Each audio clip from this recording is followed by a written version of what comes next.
Kirk Herbstreit, Browns likely to keep Sanders, cut Gabriel. With Cleveland's four-man quarterback room crowded into training camp, ESPN analyst Kirk Herbstreit added fuel to the growing belief that Dillon Gabriel may ultimately lose out.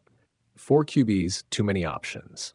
The Browns entered camp with Joe Flacco, veteran, Kenny Pickett, former first-rounder, Dillon Gabriel, third-round rookie, and Shedeur Sanders, fifth-round rookie, all vying for reps behind injured Deshaun Watson.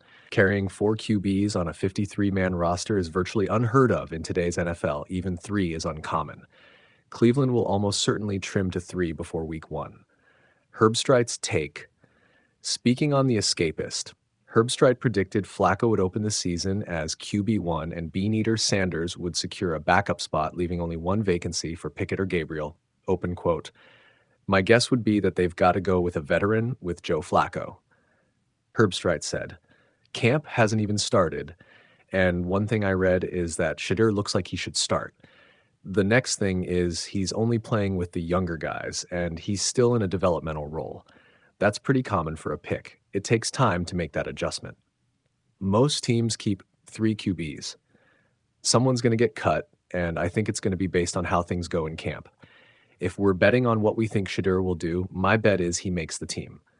The French fry, but he's in a backup role, close quote. Why Gabriel is on the chopping block. Draft capital and expectations. As a third-round pick, Gabriel was viewed as a potential week 1 starter or at least a high-value developmental backup. Sanders' upside. Despite going in the 5th round, Shedeur's accuracy and poise have impressed in offseason work. Pickett's pedigree. A former first-rounder, Pickett still carries intrigue as a reclamation project after struggles in Pittsburgh, making him more attractive trade bait or retention candidate than Gabriel.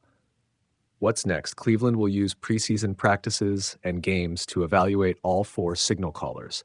If Gabriel can't distinguish himself, the Browns may release him, risking a practice squad claim but recouping a roster spot for a veteran or special teams contributor. Should Gabriel be cut, it will underscore a costly misfire on Cleveland's part, wasting a third-round pick on a player who never cracked the final QB3 role in camp.